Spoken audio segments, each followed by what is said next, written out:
শ্যামা কখনো শ্বেত, কখনো পীত, কখনো নীল লোহিত রে।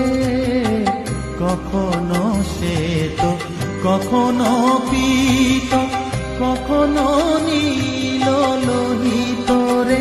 মায়ের সে ভাব কেমনে বুঝিতে না পারি, সে ভাব কেমনে বুঝিতে না পারি।